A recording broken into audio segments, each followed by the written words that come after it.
Ask the Podcast Coach for February 24th, 2018. Let's get ready to podcast. There it is. It's Saturday morning. That means it's time for Ask the Podcast Coach, where you get your podcast questions answered live. I am your host, Dave Jackson from the School of Podcasting.com. And this week, it's not just one, but two awesome people are joining me today. First of all, we have the one and only Jim Cullison from the AverageGuy.tv. Jim, how's it going, buddy? Greetings. Happy Saturday morning to you, Dave. Good to be back. Wasn't supposed to be here, but we have ice and snow in the Omaha area, and so we canceled our Get Hip this morning. And I thought, oh, good, I get to be on Ask Podcast Coach. So thanks for having me back. And I said, Jim, it's so cool because we have the one and only. See, I gotta find the clip. Emily Prokop from the Story Behind podcast, as well as ePodcast Productions. Yeah. So, how are you doing? I'm good from cold Connecticut. Cold Connecticut. It's cold in their hearts too there in Connecticut because they go for the Patriots. And No, no, that's the northern part of the state. The okay, southwestern all right. part where I am, we're either Giants or Jets, and we don't really mingle. We're fine. We'll let you off on that one. The only redeeming fact is they lost the Super Bowl, so good enough. That's fine. Yeah, I didn't leave the house that day because I didn't know what I was walking into, but I was Emily, happy. welcome. Good to have you. Thanks for having me. It's really weird. It's raining in Ohio. It's been like spring here, and I'm like, it's still February, right? And I'm like, so about the time we go, hey, it's spring, it'll start snowing again. So that'll be great fun.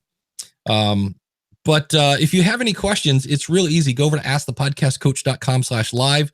We got a chat room that you can go over there and enter your question that way. Or if you want to just hop in here live with us, preferably with clothes on, just go to askthepodcastcoach.com/join and you'll jump right into this here hangout. And a lot of things, some weird things in the news. The one I found this morning that I thought was funny was Twitter came out and basically said, hey, that 70 million that we gave SoundCloud, it turns out they're not going to get it back. So SoundCloud is basically burned through. I think they said 80% of the $70 million. $70 million. That's a whole lot of cash. Dave, I'm kind of sensing though a little bit of a momentum slowdown. I mean, SoundCloud was always the master of marketing. That's what really made them as good as they are, as far as people knowing who they are. I mean, if you don't have a very good product, you better have pretty good marketing. That's kind of the way it works. But I am kind of sensing a little bit of a slowdown in their momentum. So we've talked about them for the last couple of years, but I do get this feeling it's just not that people aren't just finding them like they used to. And we know in the industry, I think the days are imminent. It's their demise is imminent. But it does feel to me, I know, Emily, I just don't see him as often. I don't hear the podcasters talking about him as often. Yeah. And that's what I was going to say as well, is I don't see the questions popping up of, should I host with Libsyn or SoundCloud? It's always maybe when SoundCloud pops up, it's once a month, if that. But when I started, it was either, every half the people went with SoundCloud, and since then they've all moved over, and they haven't really looked back either. I don't see anybody saying, oh, I wish I stayed with SoundCloud. Yeah, it's I will give them credit that they actually are, like, in terms of like hosting files, like they actually, because I was moving somebody from Squarespace this week, and SoundCloud, if you move from SoundCloud to Libsyn, I can literally do that in about 5 minutes.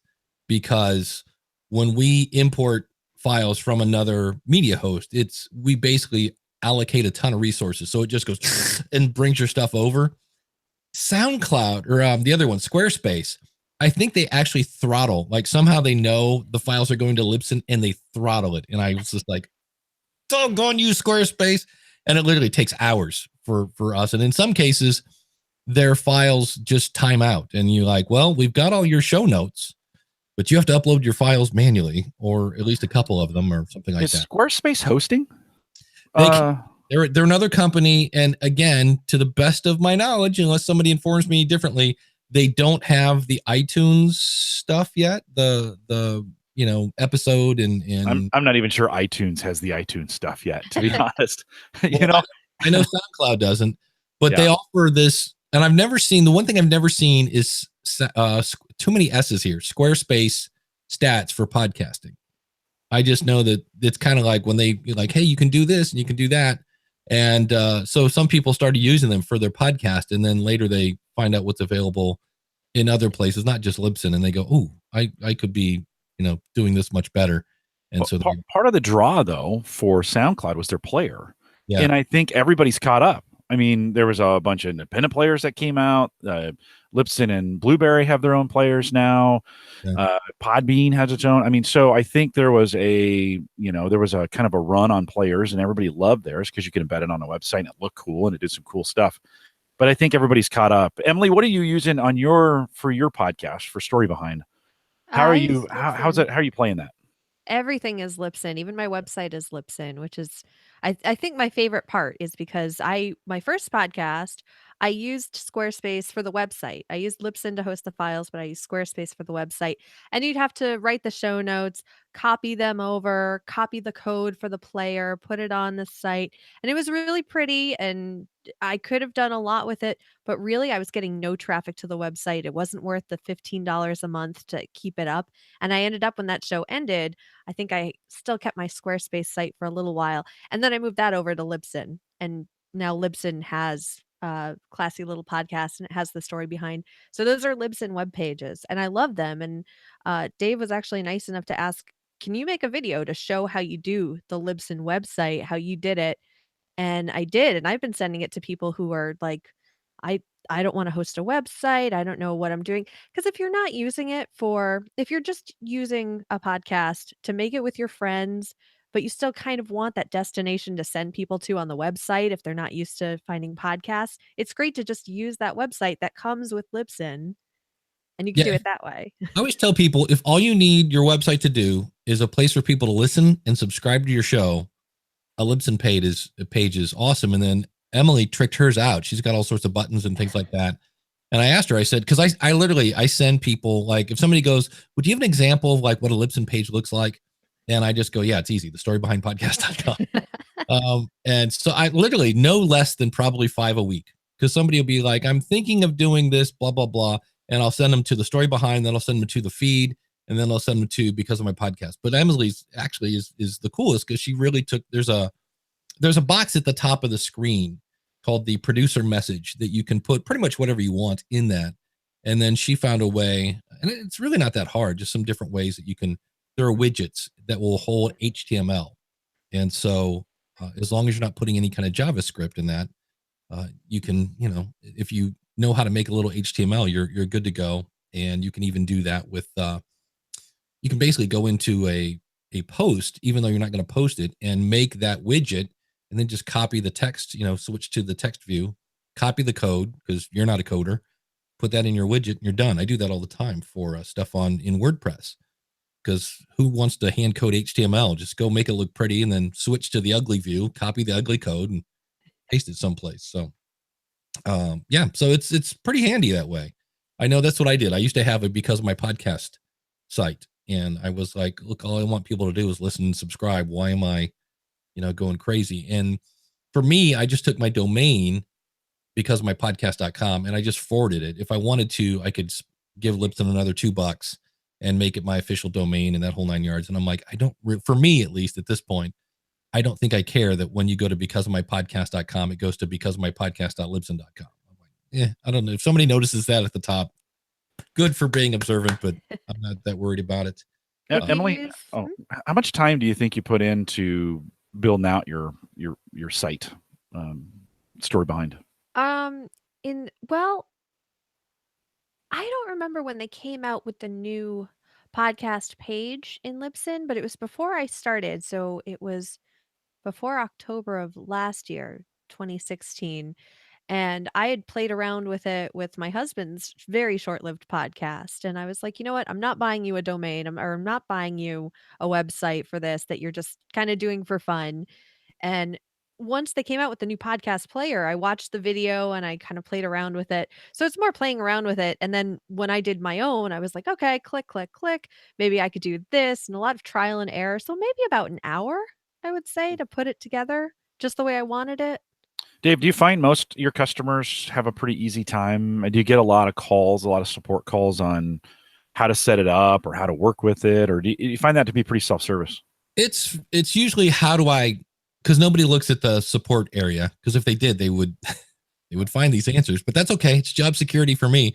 So it's like I'm looking to make this look prettier, because by default it's not exactly the prettiest thing in the world. And so I'll be like, oh, here's a tutorial, blah blah blah. And now a lot of times I'll go, and here's a link to Emily's video if you really want to take it to the next level. And I usually never hear back from them, so that usually means they've done that and they've gone to town on it. It is interesting. I was talking with talking meaning chatting via Slack to Mike Dell, and we've both noticed that the skill level of the new podcaster is getting, like, we're talking beginner PC people plummeting. Yeah, and it makes sense, right? Yeah. It makes sense though. Well, we were joking. We're getting more people that the question you look up in the corner and it's, mom's taxi at AOL.com. And it's really, I had somebody this week, how do I send people to my webpage? And there's part of me, you're like, well, you send people to your web. Like, how do I breathe? Yeah. It just happens. You don't like, oh, okay, well, so you go over and you go, here's your website, send them to this kind of thing. And that may be in some cases, I always forget about this. In some cases, that may be somebody from a country where English is not their first language. So that may appear to be a very, like, what kind of question is that? But on the other hand, they may be German or something like that. I don't know. But I think that's our diversity, by the way. When we think about podcasting, I mean, there's diversity in race and diversity in gender, and those things are important too. But we also need diversity in talent. And just because you have web talent or you can make a web page doesn't make you a great podcaster. And there are probably some great podcasters out there who are not great web developers, or they're not great with the technology, but they're amazing with their voice or their skill or their talent or whatever they're doing. It's hard as the community gets larger. We want to pull some of those in. And the trick, I think, from a support perspective, and God bless you and Mike and all those guys out there doing tech support, we have to somehow be patient with them. Like, we see this in the Facebook groups all the time. And you just have to be patient, because we want that kind of diversity. But when you've been doing this for a million years, 10 years, we've all been doing it for a while, you get kind of frustrated with, how do I, like you said, so how do I get people to do this? And, you're like, oh, I've answered this question 800 times. Yeah, we still have to, if we're going to be in that space, I think we have to be a little patient with it. And trust me, I have the least amount of patience sometimes with those things. So, well, what's great is when you finally get them over the hump. I had this guy this week that I don't know what was going on his WordPress site, but he had just major, like, you'd go to like validate his feed and it wouldn't take like 4 seconds to go, wham, this is wrong. Like, this is, and I'm like, I don't know what, we could have you. And he had like almost no web skills, which again is a lot of people. And they just fired up WordPress and here we go. And so I was trying to, and I eventually said, well, we've got it to the point now where it's almost valid. I think I can import your stuff over to Libsyn, because he was doing the old file for download thing. And I said, I think what we can do is we can sync your show notes with your files. Because what happens is Libsyn goes over to import and goes, hey, we've already got that file, but let's take the text and match it up with this file. So it's like importing your show notes. And then it was a matter of, okay, now I got to talk somebody with zero like web skills, how to put in a redirect to redirect at that. And there's actually a cool plugin that you can use to do that. And so when he finally was like, Dave, I think it's working, can you double check? And I clicked on his old feed and there it went right to Libsyn. And then I went into his Libsyn account, saw where he put the new feed tag in. I'm like, buddy, you're good to go. And he said, does this mean this will fix this problem in Apple? Because Apple, he had no episodes because his feed was invalid. It was just dead.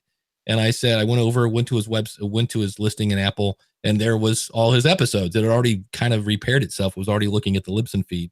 And so I sent him a screenshot, and he just emailed me back. He goes, you guys are the best support on the planet. This is awesome. And I was like, okay, this is why I like my job today. Because I took a guy that was dead in the water, and it took me, the better part of a day and a half of emailing back and forth because he wasn't always super responsive. I would send him steps and then not hear anything for hours. So that was that to me is why I like my job at times, when you're like, he was dead in the water and now he's not. So that was fun.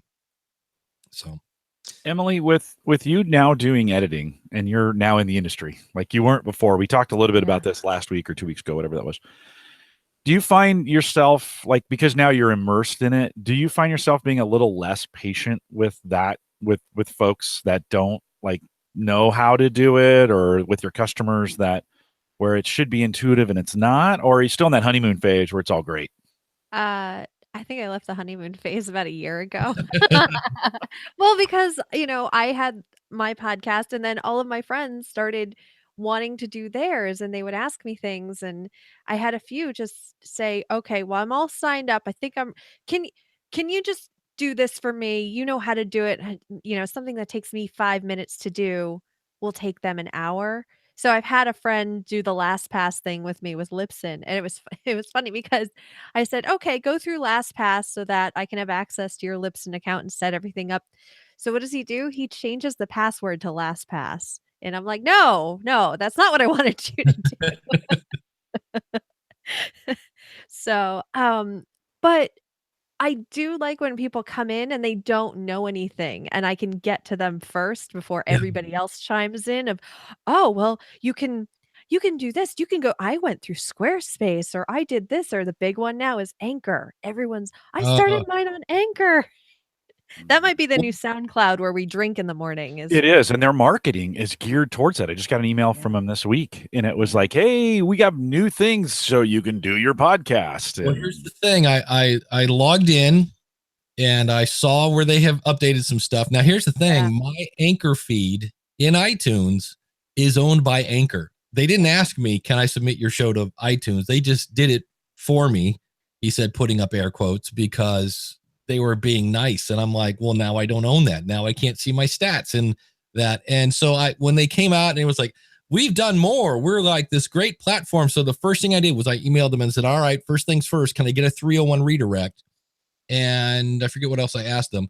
And they finally, as we're sitting here, this is from Maya at Anchor. "We do support 301 redirects. Anyone can email us at any time. We're happy to help them move to another platform if they want to do that. You also definitely can decide if you want Anchor to distribute your podcast or if you prefer to do it yourself." Now, what I would love to know is what the default is, because that means if you go in and put in all your stuff, if it's set to do it automatically, it's going to do it automatically. So you need to know to go into, and she says here, you can go into preferences and blah, blah, blah. All you need to do is grab your RSS feed, which you didn't used to have. I'll give them the credit on that, from your settings, and then manually paste the links to your podcast as it becomes available on various platforms. Also worth noting, we can transfer ownership of Apple Podcast accounts from anyone who did distribute through us, but later wants us to take over managing the podcast on that platform. So that's my two big things that I had against them was, "Hey, you own my feed," and all this other stuff. There's only one other thing that really makes me go about them, and that, of course, is the fact that they're free. Yeah. And free media hosts usually don't last long. But have you guys I played with Anchor at all? I played with it this morning, actually. I started a new podcast, not really a new podcast. It was, for my daughter's birthday. I was like, "Hey, I'm gonna get you a podcast because I wanna play with Anchor." So that was her birthday present. And, so I uploaded everything. This is really interesting too. So you were talking about, submitting it automatically. They do have a button that says submit to let's see, they have 4 different places, and one Yeah, of them is Overcast. So it's already if you're in Apple, you're in Overcast anyway. exactly. Overcast, um, Google Play, Pocket Casts, yeah, those 4, and Which is interesting because if you're in Apple, minus Google Play, you're already in Overcast and the whatever the The Pocket Cast was funny because I got a separate email from them saying that you are in Pocket Cast, but I didn't get the email from Apple Podcasts yet saying I was there. So they must have a different way to submit to Pocket Casts. interesting. Yeah, I see Yeah. here. I'm in my dashboard, which is good. I'm a hope. Oh, good. You can now upload cover art because Right, you can do that and they don't give you the specs, but what happens if you upload something that's, say, a rectangle, it yeah, will automatically give you a cropping window to crop it to a square, but I don't know if they do anything with that file to lower it to under 500 kilobits or if they fixed the sizing automatically. There was one thing I uploaded and it got really blurry, so I'm wondering if they jacked it up to 1400 pixels in there, but I'm not sure what they do there. Well, the interesting thing is they removed the 5-minute limit, Yeah. which means you now have unlimited bandwidth, unlimited storage for free. Yeah. I'm like, that is the recipe for disaster. Did you also see that you could put music on there from Apple and Spotify in your podcast? Now they had that in the past, and what they did, because when I saw that before, I was like, oh well, I'm gonna throw in some stuff. And they played like almost 15 seconds of it and then faded out. It's 30 seconds and it'll only play on Anchor. It won't play if you have it in your show and the show goes out to those other platforms, it'll only play that music in Anchor. So I don't know what happens if you do it in the middle of your show. Are you just going to have 30 seconds of silence or are they going to splice it together maybe? So I don't know. But actually doing the stuff from the desktop, you can't edit. You can't put in your own theme music. So you have to do all of that by yourself in a separate editing program and then upload it to Anchor. You can throw in the transitions still, but there's no intro or outro music. When you play it on Anchor, that there isn't that this podcast was recorded on Anchor in the player itself, but I don't know about on an app. So you're always going to have that Anchor branding. And I actually had to adjust the cover art for my daughter's podcast because of that giant big Anchor circle that's at the bottom of all those podcasts. And then you're going to start seeing those coming up. And I mean, if you're doing a podcast for fun, that's great. But I think if you're doing one for your business, are you really going to want to have that Anchor logo there? It's a good question with especially with the businesses in the branding. We use Spreaker, and we actually took on some of the Spreaker branding when we started doing it, knowing that it was a partnership that we were doing with them and stuff. So we didn't at that point we took it on. But I think it's a really good question. They're also doing automatic, or they're saying at this point they're going to do automatic transcripts, but for anything under 3 minutes. So they're still kind of keeping that short play 5-minute space. I just did some. We did a little 3-minute podcast at work to share with just our employees. And the gal asked me, can you do transcripts? And I ran those through the Google service on Auphonic just yesterday. Did it super fast. They're still super terrible. So like I keep hearing like, oh, it's getting better. And both Microsoft and Google have been touting in their own spaces that, yeah, we're getting, they're almost flawless and they're almost perfect. And I'm like, where are these services? Because all the ones I'm using are awful still. And, when I say awful, it's still better than typing it yourself in a lot of ways, right? You can go and fix them. But I'd love to see this transcript. And I do believe, I think many of them have gotten better. They've spent an enormous amount of money on them. And I think they're going to monetize them. So I think instead of it just being free services, I think transcripts are going to, because there's obviously people are paying for these. They're paying $1 a minute or whatever, right? There's a place to monetize for sure. Yeah, I use Temi actually because I have one client that I do show notes for, and it's honestly easier to get the transcript to do the show notes from. Right. And I use Temi. It's TEMI.com. It's 10 cents a minute. I mean, a 60-minute podcast is $6. Yeah. So it's Is easier it to throw in there. people? It's humans? No, it's a machine, but the thing is that it can differentiate speakers and it's Okay. actually pretty good. So you will see speaker one and you can tag that to say speaker one is always this person. There is a voiceover in the podcast, so that's always fun to hear like speaker two. And I'm like, no, that's just the intro. But Temi's actually pretty good. It's cheaper than Trint. Trint was the one that everyone really liked. I think Trint is 20 cents a minute, but I like Temi. And this is what's it called? Temi, Temi? TEMI.com. Yeah. Temi. I have to check. That's funny. I have a son named Tim, and we've used that exact soundbite when we're talking to him sometimes. So it's kind of funny. I'll have to look into this a little more. That would have been maybe a 30 cent or 40 cents to get that. And you're saying those are pretty close to being pretty perfect? Yeah, they're pretty close. And the thing is, this is the other thing is I make audiograms. So when I see something that's really good, I'm like, oh yeah, that's great. You put the cursor there in that transcript and it'll tell you the exact time code of that. So it'll help you with time codes if you're doing that in your show notes. And I can go back to my file, go to that timestamp, pull out the audio that I want, and then boom, my audiogram's ready to go. Interesting. It's a good way to do it. And what do you give? What kind of file do you give them, as far as format goes when you're uploading it? I think you can do both a WAV or a MP3. I think for the most part, I give them a. Okay. No, I just uploaded an AIFF, so we'll see if that Apple lossless format works. Yeah, you get a free trial actually. That's Yeah, I'm trying it right now. It's up. My video may go a little fuzzy here. yeah, it It got was a little fuzzy. weird. For a few minutes as we upload. It's just uploading. So I have a little 3-minute, 47-second file that will upload and take a look. They'll certainly be happy with me if this is a lot better than the other one, the Google one was. We can compare them and kind of see. I have been, Microsoft has some services where you can upload a video and it'll do some tagging and some, auto transcripts as well. It's a paid service. Last time I tried it, it wasn't even as close. It was about the same as Google. And so I kind of gave up on it. A guy from Microsoft told me the other day, hey, we've gotten better, so you might want to try it again. So we continue. I just got a request this week from a listener like, hey, I really love this podcast. Is there a transcript available? And since I'm not a reader, I kind of go sideways. I'm like, what do you need it? Like, I made the audio for you. Why are you not? But there are cases, and I need to be more sensitive to that. And I actually think we'd do better if we had more accurate transcripts and I made those available.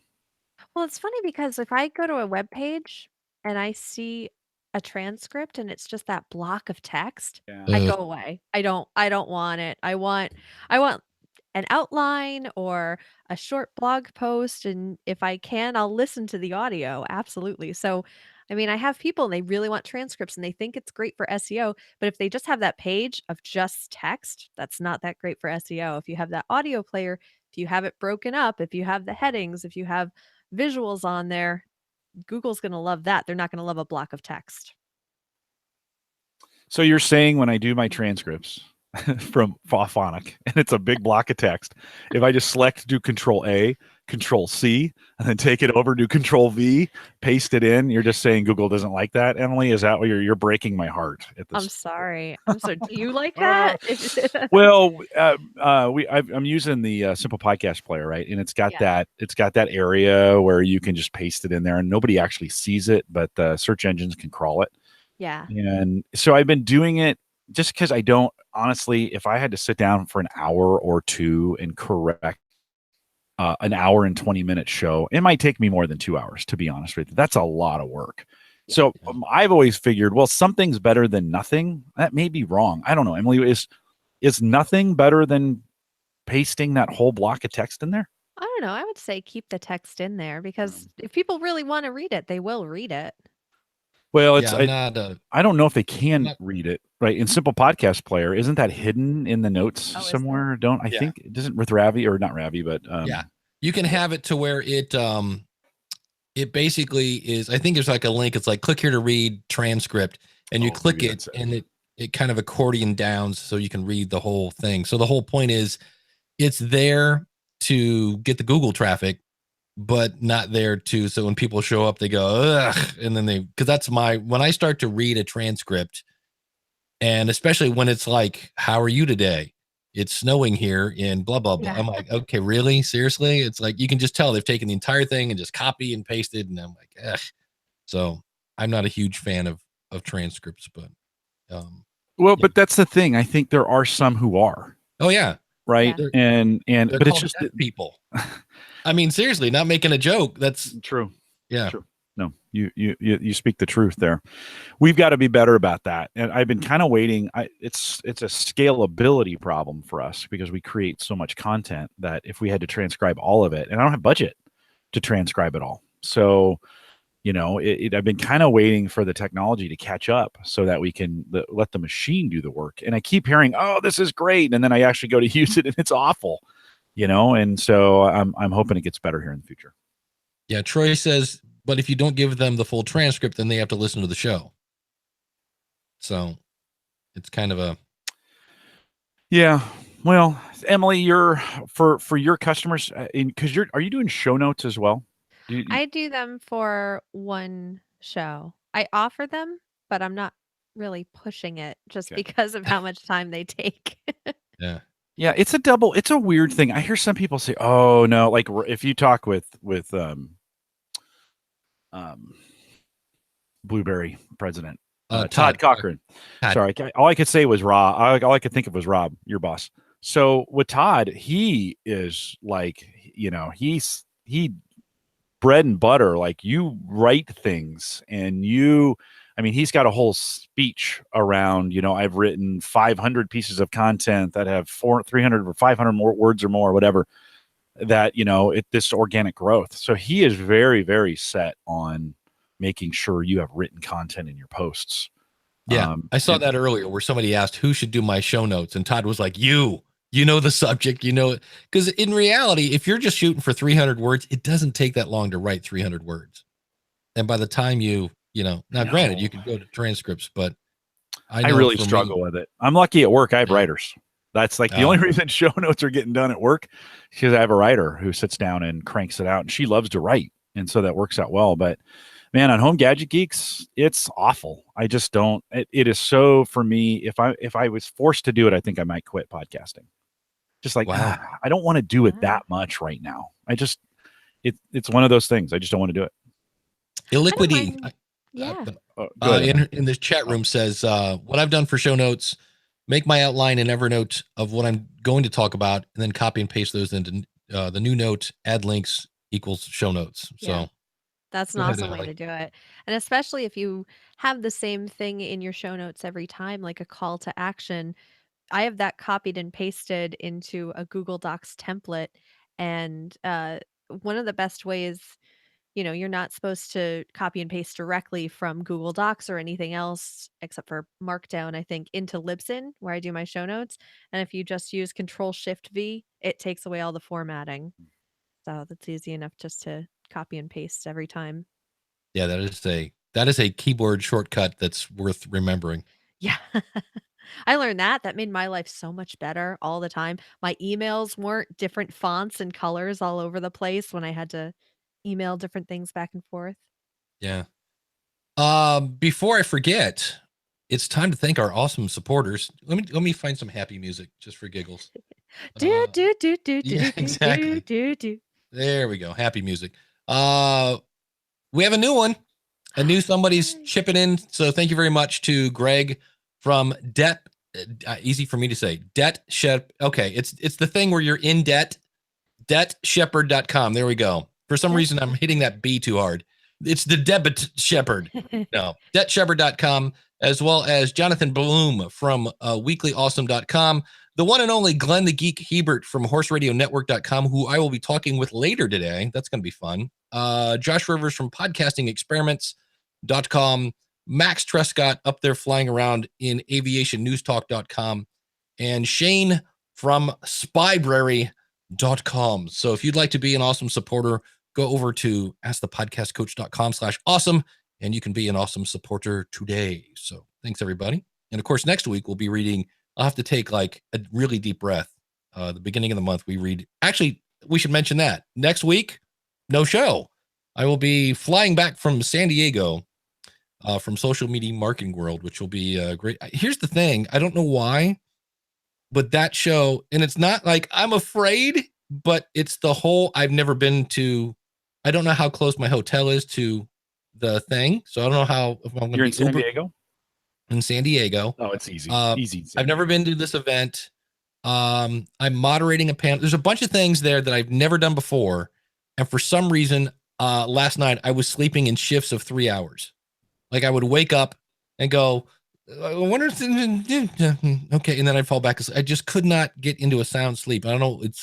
It's more Christmas jitters than, oh my gosh, I'm afraid. It's kind of like excitement because it's a bunch of new stuff, but it's driving me nuts that I'm like, I'm really, really tired today. And I'm like, some good anticipation for it. That, you're excited, and San Diego is a great town, easy to get around, and just Uber your way, and you'll do well. That worked out well. Next week is our final presentations for our students. So they'll be wrapping those up, and we'll be wrapping it up as well. So it'll be nice to kind of get back on a regular schedule. I did get this week a real interesting little. Oh, go ahead. Do you have one more thing? I got a little story Well, to tell. since we're speaking of dates, we should wish. Let me find more applause to the one and only Mr. and Mrs. Jim Cullison, celebrating 29 years of marriage today, which ain't an easy thing. So I'm barely 29 years old. So he was married when he was 2. It was arranged. It was one of those kinds of things. Yeah, it's been a good 29 years and exciting. People are like, why would you be podcasting on your anniversary? Well, life still has to go on, right? And next year's 30, we'll do a big deal for that. But thanks, Dave. Appreciate that. This week, because I'm a tech podcaster, and Emily, you'll appreciate this, and Mark's been on our show before. When I needed a new backpack, I just said, hey, internet, friends out there, what should I do? And of course they told me. And Targus is a company that makes really nice tech backpacks. And so picked one, bought it. I've had it for, 6 months, maybe a year, whatever. They contacted me, and they're actually Targus Canada, Dwayne at Targus Canada, has been really proactive. And if you're in a business and you're doing these kinds of things and you want to keep podcasters like in your favor, keep talking to them. Just every once in a while, send them an email. How's it going? So Dwayne sent me a note like, hey, Jim, how's the backpack? Love the backpack. It's got one problem. The chest strap, the engineering on it's wrong, and it keeps popping out. And I have to slide it back in. It's put on a little pipe, right? And that plastic has gotten loose and it just keeps popping off. Well, I use my chest strap all the time. And so it's like, it's not, I was like, oh, if you would have told me earlier, he goes, let me see what I can do. So I haven't heard from Dwayne in a couple weeks. Then I got an email. Hey, what's your address? Well, then something good's going to happen, right? Yeah. So at that point, I didn't know it was coming. But so this week, then they sent me not a replacement, but a new one to try out. Wow. And so it was like, and these are pretty expensive. I mean, these are really nice. Targus makes really nice gear when it comes to doing that. But the important thing isn't, and I'm going to review it. I actually still like the one I have better. I've taken a look at this one and I still like that one better. And so I will probably give it away. I'll do a review on it and we'll talk about it. And then I'll probably end up giving it away as a giveaway on the show or something like that. But the important part of, even as a podcaster, don't forget your audience. Like, they're real people out there. And the more you can contact them, the more you can talk to them, the more you can be. Don't just talk to them, but live with them and make sure you know who they are and you know them by name. Dave, you've got the pictures of them on the wall. The people that are interacting with you. I think sometimes we can just lose track of these audience are still people. And so if you've got an opportunity to do something for them, especially in the business sense, keeping a podcaster close or keeping your audience close is super, super important. It was just really cool to open the box, see that and go, man, that's over the top service. I would challenge you, if you're listening to this, in your podcast, what does over the top service mean for you? It's going to be different for everybody. But as a podcaster, giving your audience over the top service, what does that look like? And you should be able to answer that. Like, what would I need to do for my audience to just make them feel super special for listening to me? I think it's an important lesson. And what's amazing about that is sometimes over the top does not mean you have to have their name spelled in the sky. It might simply be an email. It might be, anything. I had a podcaster friend and they had a death in the family. And I went just a little extra mile to figure out, God bless the internet, what their address was. So I stalked my friend and got their address. And instead of saying thoughts and prayers on a Facebook post, I actually sent them a card and they said, you have no idea what that meant. And it really wasn't, again, I wasn't writing their name in the sky. It was, $5 on a card and whatever it is, $50 for a stamp now, something like that, and mailed it. And that just to them just showed that, hey, this guy went just a little bit more, and that then touched them. So sometimes doing way above and beyond doesn't mean, spending $8 million or things like that. Yeah. We've been doing a lot of burst coin mining on just as part of the podcast network. A bunch of folks have been jumping in and doing this crypto stuff with us. And so I kind of started a way for them and you need a faucet is what it's called. You need a couple coins to get going. Well, you don't have any and you can't get any. You have to ask the community for them or go buy them, which is a real pain. And so I've started the service for my listeners. It's like, hey, if you need burst coin, just let me know. I'll be your faucet for you. I've got plenty and I'll get you set up. And that has been a way for me to individually connect with a guy in the UK. I connected with a couple guys here in the United States to connect to them. It cost me these Burst Coin are literally worth 3 cents. So sending 3 of them means a 9-cent investment, right? On my part. I could send a lot of them, and it's super easy to do when they're getting started. So, what is that thing that you can do to just provide that over the top service? Yeah. I know I've gotten replies from people that will use my SpeakPipe, and I'll get a thing that says, hey, so-and-so left you a SpeakPipe. And I'll go, oh, because I don't get a ton of those. And I'm like, okay, I'll click and listen to it. And there's a button right there that says click to reply. And I'll click to reply and like, thanks so much, blah, blah, blah. And they're like, and they will email me back and go, I can't believe you just replied to my thing. And I'm like, well, you asked me a question. I thought he would answer. It's my job. I get that at work all the time when people say to me, first of all, I can't believe how fast you got back to me. And then 2, you got back to me. And you're thinking, doesn't everybody do this? No. But I don't think they do. And so I think one of those things we can do is just respond quickly in some ways. I think people are super impressed by that. It works in the business world. Emily, when you think about for you personally, like in the things you listen to, what has been something someone's done for you in this that you just thought, wow, that was over the top? It's funny when I started podcasting and I listened to a lot of podcasts and maybe I wrote them, but I never heard back and I didn't expect to. But then when I got into podcasting and the first time I went to Podcasters Roundtable and I watched it live Mm. and Ray Ortega said my name, I freaked out. I really freaked out. I was running around and I had my friends with me. I was like, he said my name. Ray Ortega said my name. And of course, my co-host at the time's like, oh, does that mean we're gonna get so many downloads on our podcast? I'm like, "No, just she said her name." Yeah. I still get that. If I I know. it doesn't matter what the podcast is. And where was I forget who Harry was interviewing, but Harry brought up Dave Jackson 3 times on Podcast Junkies, and every time I was like, he said my name. He said my name.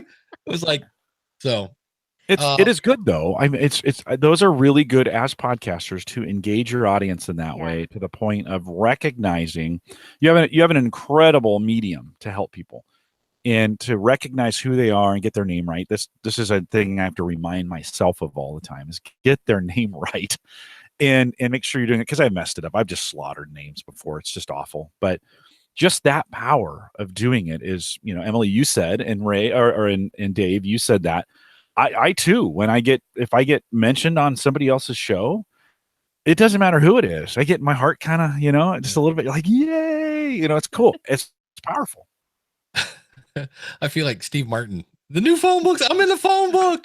I'm in the phone book. Yeah, but it's somebody else saying. I mean, I think it is. Well, Emily, your podcast doesn't really, the story behind doesn't really allow itself for that, except you've done a nice thing of getting people involved in it, doing voiceover work. So you've asked me and you've asked a bunch of people, and then you mentioned them at the end. Has that done anything from a relationship standpoint with those folks? Has that deepened the relationships? How has that worked for you?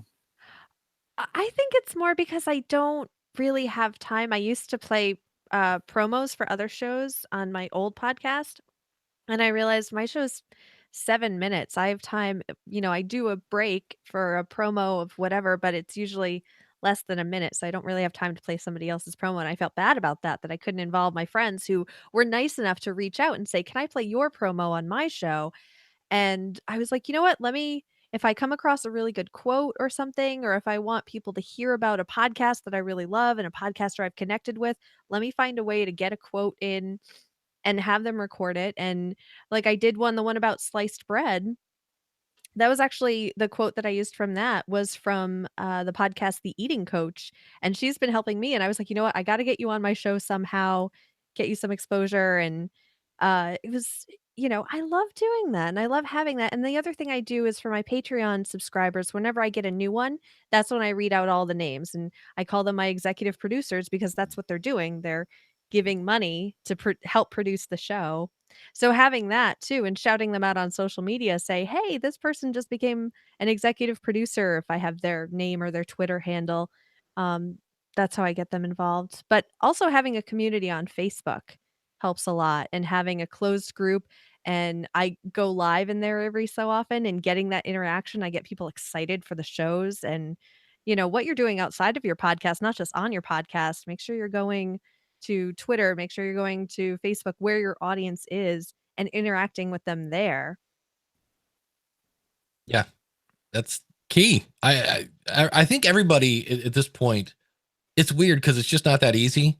But people that are building community, there always seems to be eventually they will say, oh, and in my Facebook group. I always hear that. And I'm like, oh, what a coinky dink. And then there are people like Danny Pena is such a Danny Pena who is always building his community. And so I'm on Facebook. There's a picture of Danny with this lovely woman in the airport. And he's like, I just had a 4-hour flight. This is so-and-so. We had a 4-hour flight. And she had all sorts of questions about podcasting. And I answered them all and blah, blah, blah. And she's a big gamer. And I'm like, there he is. There's one guy building his audience, one person at a time. He had a 4-hour flight. And who knows how many people she's going to talk about. She might tell a family of 5 or whatever. But that guy is always building his audience no matter where he is. So I thought that was, I told him, I said, that's so Danny Pena of you to have because you think about it, especially if the person's open to it. You don't want to be that person on the plane. Like, oh no, I'm sitting next to a talker. That's always horrible. But if you got somebody who's up for a conversation, that's always fun. See, I'm that guy. I'm the, oh no, it's a talker. Yeah, that's me. So Me that's too. the, it's like, yeah, let's talk. And so it's a good time. Dave, just to kind of wrap this up, I think it's really, really, really, really important that as podcasters, no matter how big we are, that we take a second to stop and realize that we have a core audience that's for us, Dave, for you and me out here on Saturdays. It's pretty easy to recognize who our core audience is in the chat room, right? And I don't know why, but they keep coming back on Saturday morning. 18 people in the chat room. I know. That's awesome. It's listen, I am continually amazed. You and I are goofing off. Like, we started this thing goofing off. We keep doing it goofing off. We have the best time. Somebody sent me a note on last Saturday and said, hey, it was really good to have you back. I appreciate it. Good to be on. And I said, I really like podcasting with Dave Jackson. It's just one of my favorite things to do. And he goes, it really shows. And so it's, we started it just kind of goofing around, and we do it every Saturday goofing around. And yet these same individuals that I recognize out there every week come and do it. It's a powerful thing. And so connect with those people. I've connected with many of them that are in the chat room, and connect with them. Don't ignore them. So Yes. With that, I think we've got another question out of the chat room. Yeah, we have, for the record, this is episode number 201. Yeah, we did 200 and said nothing. Wow. Yeah. We said nothing I about didn't know 200. until I was uploading. I'm like, oh crap, that was episode 200. I'm like, we should have done something. We had somebody ask, what's the difference between SpeakPipe and Voxer? SpeakPipe is more of a voicemail system, I guess, in a way that somebody can go to your website, click on a button, or they can use their phone. It's not the most, like, if you have a SpeakPipe button on your website, even though I think you have to have the SpeakPipe app on your phone for that to then launch SpeakPipe. So it's not exactly the most seamless thing in the world, but it's great if you're on a desktop. You can click on it, you can use your built-in microphone and go to town. So that's kind of cool. Voxer is also kind of voicemail, but it's more kind of like a walkie-talkie kind of thing. And a chat room too. And a chat room. Yeah. And that can be a good thing and a bad thing. So you have to be careful with that, because it's almost like a Facebook group, where when you have a Facebook group, it could be like the world's biggest community, and all it takes is one person to come in and contribute in a way that might appear to be annoying to some, and people will leave in droves. I know I've been in a group that I barely pop in and out of, because there's one person that like if Jim came in and said, I got this new backpack, and they would say, glad to hear, like they reply to everything, and yet they say nothing. Like, that really didn't need like a good for you, Jim. Or, where did you find that? Or where could I find that? Would be cool. But it's always like, I use that microphone too.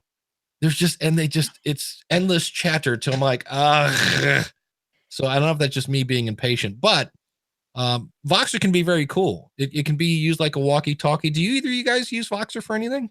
Yeah, we use it as a family. Well, I don't know. Yeah. My oldest son and his fiance were using it, and then we jumped on with them. And I love the voice. We can use Facebook Messenger for just about everything, except it's not as. And you can leave voicemail on Facebook Messenger as well. That works as well.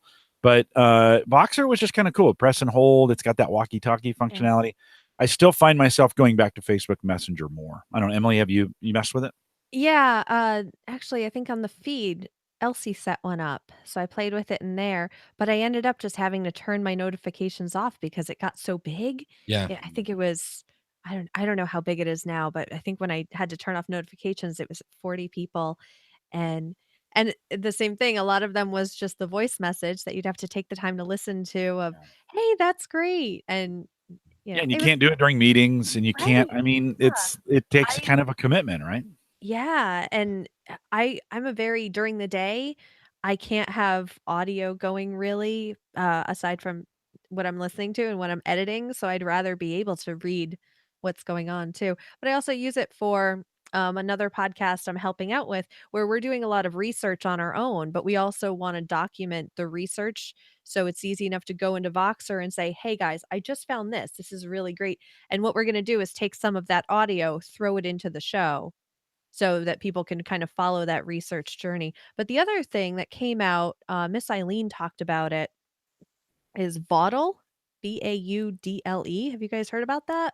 Miss Eileen knows all the cool stuff. I know, I know. I love her. She's I love awesome. waking up to her early in the morning and she's doing a live, and I'm like, she's better than a cup of coffee. But it's a 3-minute audio. They're saying audio social media. So it's 3 minutes, Hmm. very much like Voxer. It's iOS only at this point, but she's been pushing that as maybe something new and you can monetize with it too. It's one of those social media networks where you get a following going and there's a button right there with for all your bottles where you can donate to that person. Emily, spell that. Vaudle. I think it's You bottle.com or either bottleapp.com. interesting. Looks like bottle.com. It'll be interesting 100 years from now when you look in the dictionary and you see a word that we made up during the Yeah. and today you look in the dictionary, it says origin, Latin from whatever, and it's going to say origin Facebook, or whatever, right? It'll be one of those, the internet. It was an internet created word.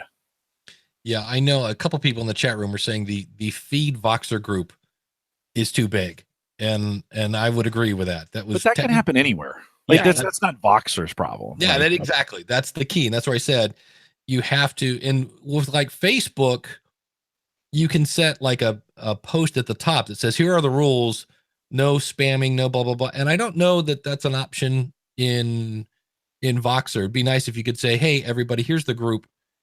I don't know how you politely say, "Please don't be annoying," but if you have something to say, blah, blah, blah. But yeah, I'm with you. I had so many notifications. The other thing is Voxer on your phone, at least for me, is much better than Voxer on the desktop because I like to listen. Like somebody will be going in and they're talking, and for whatever reason, they are making a point very slowly. And I hit the 3x because I'm like, okay, let's speed this up. Let's get to the point. And it just trips the whole thing out, or it'll start playing other things. And I'm like, well, if I'm on the phone, it seems to work better. The bad news is I work in front of a computer. So I want to use it on the desktop, which is really a web-based version. I need to see if they have maybe a Windows app or something like that. But that was the other thing that I found annoying is I would try to listen at a faster speed and it would just seem to just mess the whole thing up. So I'm not a huge fan of it. I could see it being used for it definitely has some applications. You just have to be careful with it and realize that, again, it's not Voxer's fault if you have somebody who's just whatever, talking a lot and not saying anything. Well, it's specialized, hands-free. It works great in a hands-free environment, or if you're trying to go back and forth and you don't want to call. Now that's weird because sometimes you're like, well, if you just want to talk back and forth, you both have phones, just call. No one uses phones for that anymore, Jim. I actually found somebody at Podfest, And we've had a few conversations, and they call and they're like, it's so weird that I can actually call somebody and they will actually answer the phone. And I'm like, I know. I'm old school. I actually like to talk to people. For the record, Voxer is free. They do have, you can go pro for $3.99 a month. I'm trying to see what the difference is. Voice to text transcription, admin controlled chats, which I think is what Elsie's doing. Broadcast chats. What is a broadcast chat? It is create chats for one-way communication. Okay. Walkie-talkie mode, et cetera, et cetera. And then they have, if you want a business version, which is $10 a month. So it's fairly cheap, and I'm just using the free version just to listen in. So you can always try it. Mm-hmm. Hey, I got that script file back. I mean, it's been back a while. We've been chatting, but I remember I sent that 1 3-minute in, and Emily, man, it's really good. Like, Yeah. What is it? So Temi. Temi, right? That we were talking about earlier. Temi, yes. Temi. Yeah. And so TEMI again. So I sent a little 3-minute version in. It comes back. It says speaker 1. And then it has me, or it has the person talking. And then I was speaker 2. Did that all automatically. I didn't tell it who the speaker was and who it wasn't. And as I'm looking at the text, it also has the time stamp in there. So each speaker. Now, this was clear. We were having a conversation back and forth. It was not this, you and I, and in live gets a little more interesting because people step on each other. Have you done it where people are stepping on each other, Emily? And how does it handle that? No, because I usually put through the audio after I've edited it, so I don't have the Got it. crosstalk. So I haven't tried that yet. Be interesting to see what it does in a crosstalk situation, because a lot of my podcasts is that way. But it looks really good. It is. I was just kind of skimming through some of the language. The language looks good. So I think we might be on to something here. I mean, 10 cents a minute's not all that unreasonable. No. And you can do there's some other services, but pretty nice. Good job, Emily. Yeah, and it will say it will have brackets if it doesn't understand something that says inaudible. But the nice thing is you have the play button right there on the screen. Oh, So nice. you can fix it too. So you can put your cursor wherever, listen to the audio, and fix it yourself. I wonder what they're doing on the back end on this. I mean, it's really good. Yeah, this is really good. So I did not look at the paid features of it, though. I mean, you get a free trial. Is it just 10 cents a minute? Can I buy a subscription? Do you know? Just 10 cents a minute. They just charge your card as Regardless. soon as you upload it. Yeah. Okay. And how do they handle like 2 minutes and 30 seconds? Is it 3 minutes at that point? I think so. Yeah. Because they'll go to the nearest cent, I think. I haven't really noticed because I don't do really like 2 minutes and 30 seconds more. They're more like 16-minute shows, and then I expect it to be $1.60. They might do like $1.63 if it's, well, that would make sense. I don't know. I don't really know, Jim. I might have to look into it from a service perspective, because we could really, I mean, like I get requests for this, and so my brain's churning. I don't know if I want to do it for every single one, but if someone requests it, maybe it's worth it to have a certain dollar amount in the budget that says, okay, we're going to do, $100 a month. We're throwing the budget for this. And then when someone requests it, you say, okay, give me 24 hours. We'll turn this around and get it back to you. And then just submit it to the service and have them do it, crank it back in, and then add it to the show notes at that point for the shows that you get requested for. So if it gets requested, you pay for it. If not, you don't.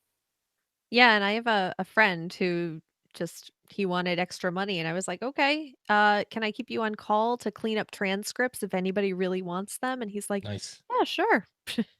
Well, there wasn't that much cleanup. I mean, No, compared to the Google version of this, and like you said, it's one big block of text, pretty much. There's timestamps on the Google side. They do a few things as well. But man, this is a million times better. So and the trial was free, which was really cool. So better. Yeah. So I sent it over to my friend. I'm like, oh, maybe this one's better, because I sent her the Google one last night. I'm like, sorry, this is so bad. And then this morning, I'm like, hey, try this one. This is better. She'll be happy. I'll be a hero. Yay, Emily! Thanks for making me a hero. Woohoo! Well, stick around for some post show. Believe it or not, we blew through an hour that quickly. You can find Emily, of course, at epodcastproductions.com, as well as the story behind podcast.com. Find Jim at theaverageguy.tv. And I said this way too fast. You can find me at schoolofpodcasting.com. This week, I'm interviewing some guys from Is This Adulting? Wait till you hear how he introduces himself. That's amazing. And remember, no show next week. And we'll see you in 2 weeks with another episode of Ask the Podcast Coach.